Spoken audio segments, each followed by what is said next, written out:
Clemson Tigers stood on their business again, going on the road to Winston-Salem and Wake Forest, and they trounced the Demon Deacons 49-14 in another all-around great performance by the Clemson Tigers. We're going to talk about that on this episode of Around the Paw and break down all the action from Saturday afternoon. So sit back, relax, turn up the volume. You found us at Around the Paw.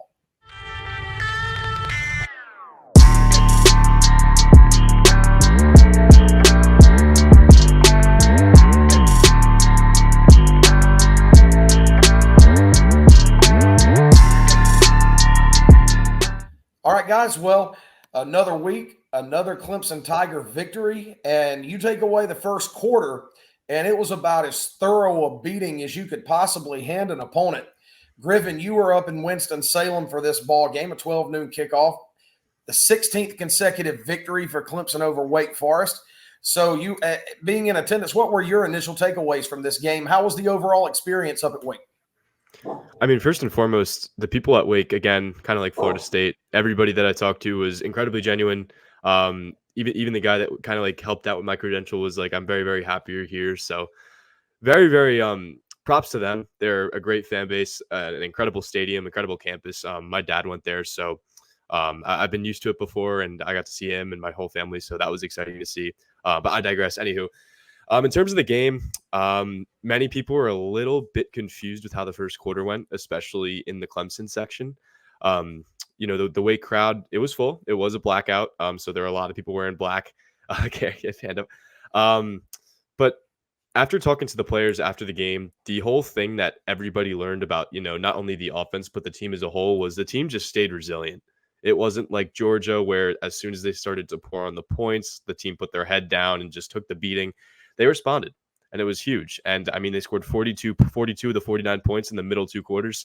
So if you eliminate the first and the fourth quarter, I mean, you only needed 2 quarters to beat this team. So it was very, very good for them. It's another great win. And now you're going back home with two more away wins under your belt. Yeah, I feel the same way. I feel like with that mesh, it's hard to get a grasp of. I think, when you're first starting a game or whatever, it's just a crazy offense to get used to. I think it took them a quarter to get used to it. But credit to Wake Forest, they scored 7 points in the first quarter, broke our little streak or whatever, of going 90-0 in the first quarter. But like you said,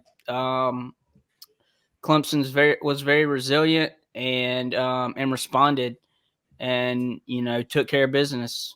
Yeah, I was sitting there. I was actually at work, and I watched the game. As we had some downtime, so I was able to kind of watch it on my phone.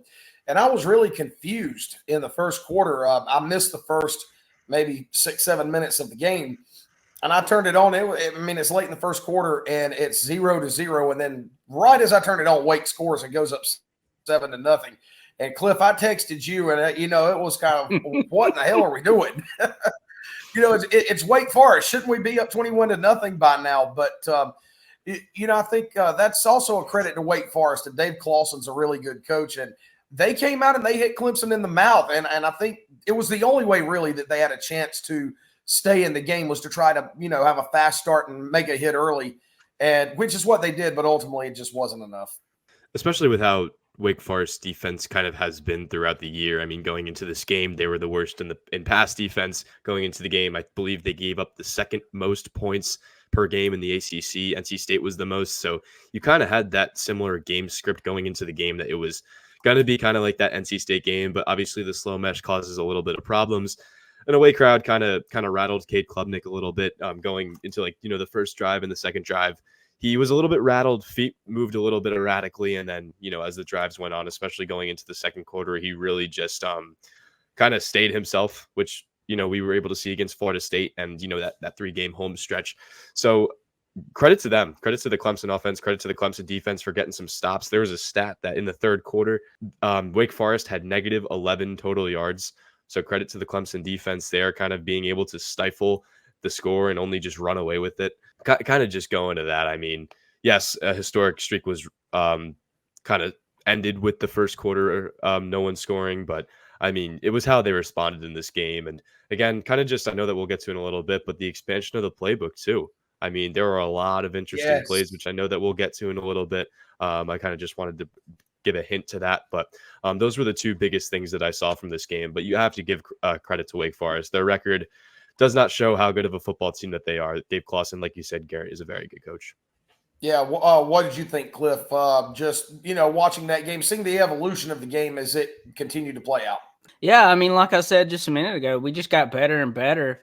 And Cade, I think he had 309 yards or 310 yards passing or something like that.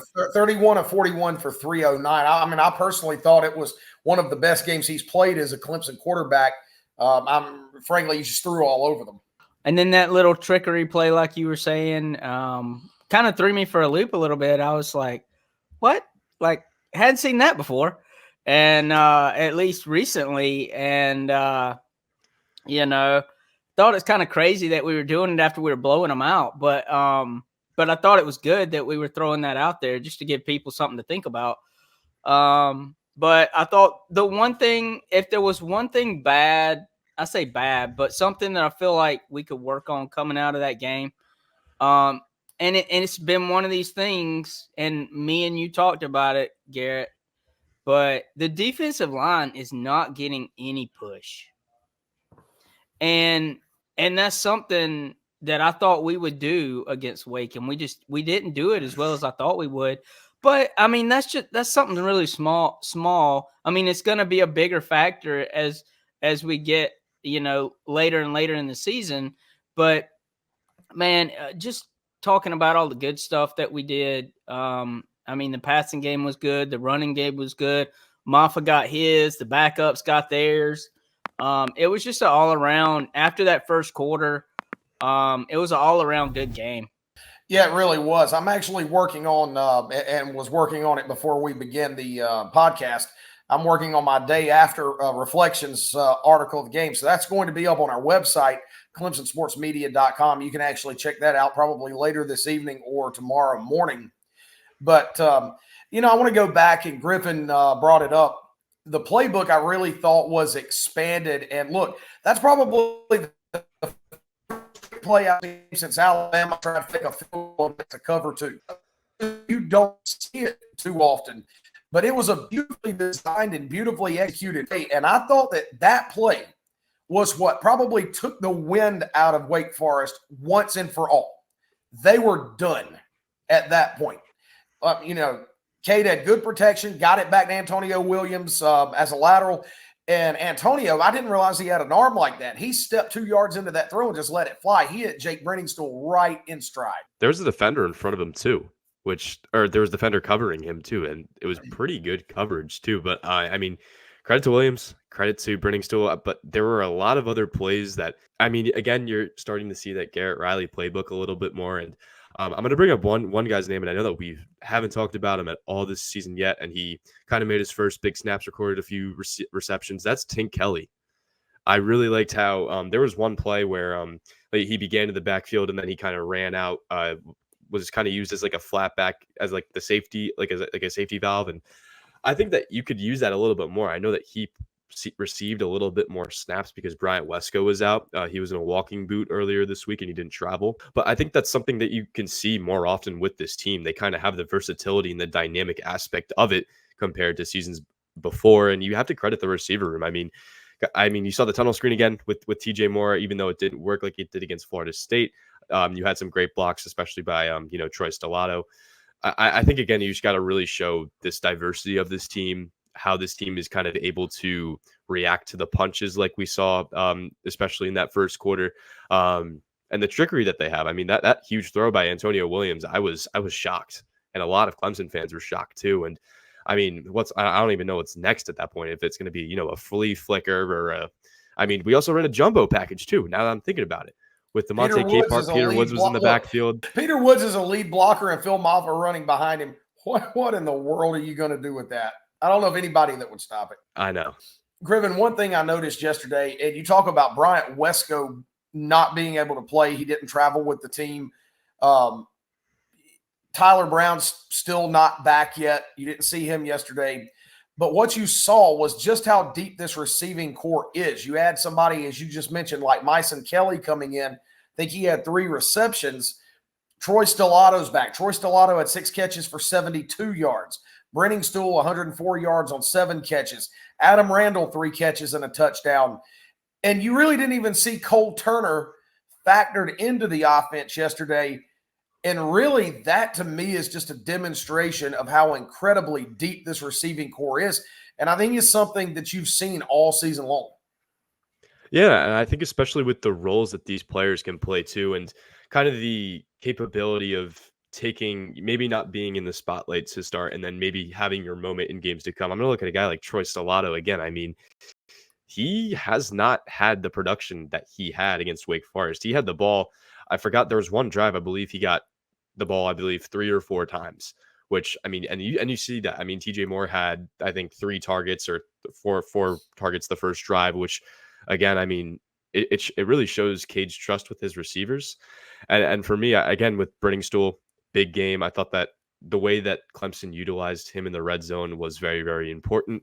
But again, I think that, kind of just looking down the line here, Adam Randall, I mean, he had his moment, maybe not have had the touches that he wanted to, but he made the most of it. He did score a touchdown. I mean, that was off a broken foot too. I mean, Dabo Sweeney said 3 weeks ago that he may have not have played until Virginia. So just the character that he has as a receiver, a guy that has led this receiver room. I mean, it's really come to show the amount of roles that each of these players can play. It's incredibly versatile. It really is a versatile group, and it's a lot of fun to watch. Now, one thing I do want to talk about, there were far, far more positives from yesterday than there were negatives, but Cliff got an earful or a phone screen full on this one too, and I was sitting there. I was almost ready to bang my head on the wall saying, what in the world are you doing? But Phil Maffa, now he ended up with, I believe, 108, 109 yards on 17, 18 carries. So he ended up getting his touches. But I thought that he was far too absent from the offense in the first half. And the sequence that really just had me so frustrated was 1st and goal from the 4, and you throw 2 straight passes, and Phil Maffa doesn't touch the ball. Then didn't touch the ball on 3rd down either. It was a quarterback keeper from Cade. You only handed him the ball when it was 4th and goal from the 2, and that was the jumbo package play that we were just talking about. Look, I'm sorry. If I've got 1st and goal from the 4, my 230-pound running back is touching the ball every single time, however many times as it takes him to get in the end zone. I mean, and again, this was a guy that's been averaging more than 5 yards a carry. So that he's kind of destined, and even when the passing offense maybe wasn't working to the extent that Riley Sweeney and the offense wanted to, I mean, the safety valve's always there with a guy like Phil Maffa. And you saw, I mean, going back to Florida State, the way that he was able to kind of just manhandle defenders, that he has the capability to do that again. And he did. I mean, It was a little bit too little too late because the game was almost done and dusted by then. But, I mean, I think that Maffa's continuing to prove himself as one of the best backs in the ACC. And even with the guys behind him, I mean, Keith Adams Jr. got in the end zone. There was a drive that he got the ball, I mean, almost every play. And he, again, just manhandled defenders.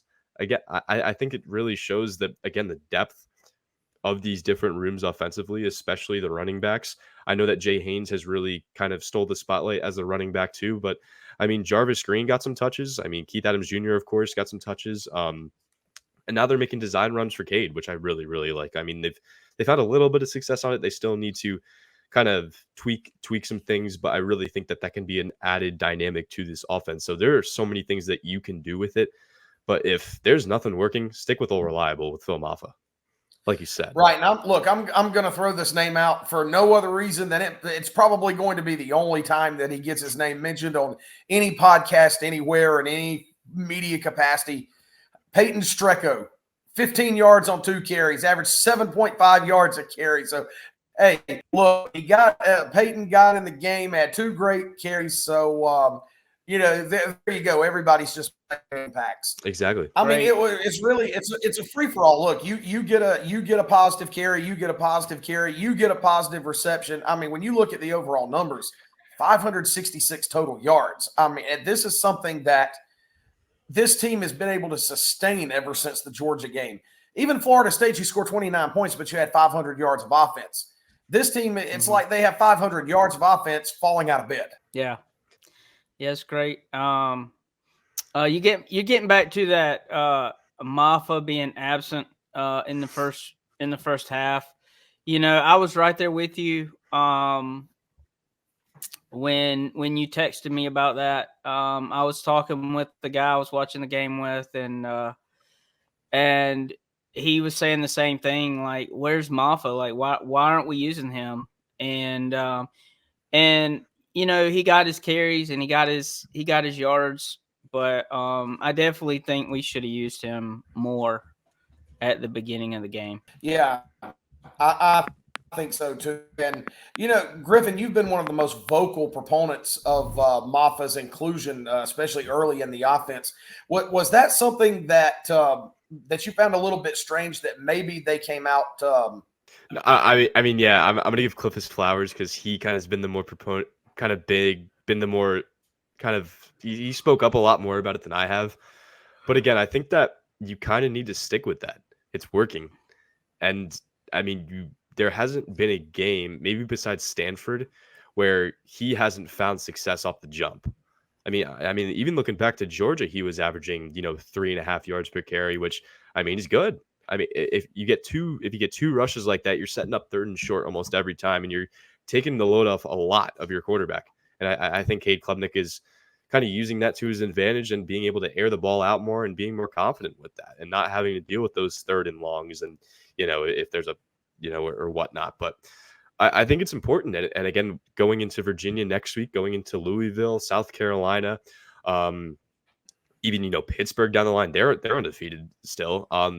You kind of have to stick with that. I mean, if it ain't broke, don't fix it, as the old saying goes. So I think that's really, really important. But I'm gonna give Cliff his flowers. He spoke up about it the most compared to anybody that I've ever known on Twitter, as a reporter, anything. Cliff's been the guy. Yeah, I mean, and I'm right there too. I mean, look, you got a 230-pound running back, especially in the red zone inside the 10. Give him the ball. Yeah. Give him the ball. If you need to throw on third down, throw on third down, but give him the ball. Yeah, I've said it from the get-go, and I'll keep saying it till the guy, goes to the pros. Like, just give him the ball. I know fans want to see passes. I know it. And we have the receivers now, so we can offset the run, right? And that's great. Like, I think you should offset the run with passing, and that's how it works. But man, give the guy the ball 20 to 25 times a game and then pass the rest of the time. Like, just do it. It'll work every time because he'll get his 30 to 40 to 50-yard run every single game if you do that. I promise you. Are you struggling to get insurance coverage for your roof? Don't let multiple claim denials keep you from protecting your home. Sovereign Roofing is a team of experts who know the ins and outs of the system, allowing us to be your professional guide. With up to 2 inspections included with a denied claim, we make sure your roof is properly evaluated and your insurance company can't deny it twice. From new roofs to repairs and insurance claims, our staff provides exceptional service and ensures you get the best results. Trust Sovereign Roofing for all of your roofing needs in South Carolina.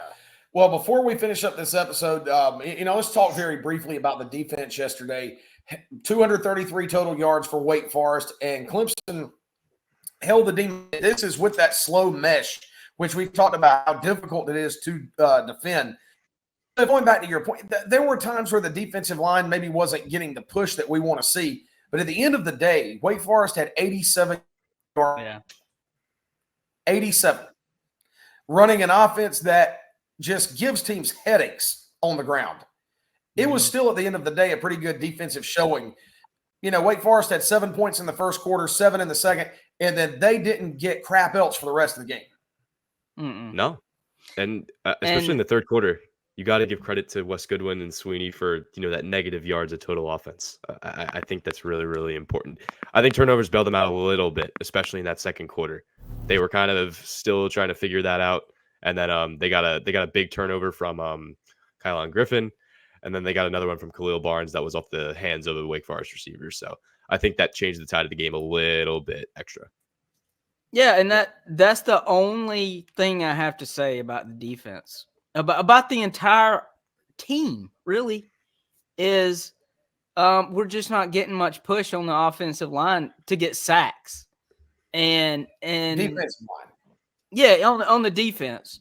But I mean, everything else, like turnovers, were plus turnover margin. I think it's like 14 now, or 12 or 13, something like that. And I'm sorry, we've got I think it's like 14 total turnovers, and we're plus, I think it's like plus 9 or something like that. Because I think it was plus 7 coming into the game. And so, I mean, other than that, I have no criticism about this team at all. I just don't. They're playing great. Cage playing great. The defense is playing great. Maffa's getting his. We're getting turnovers. Everybody's playing well. Like, you can't really say anything bad. Yeah, it was a great showing. Again, 566 yards, held Wake Forest to 233. Tons of guys getting touches. Receivers throwing touchdowns. Cade 31-41, 309 yards. And it was just it was a big party up in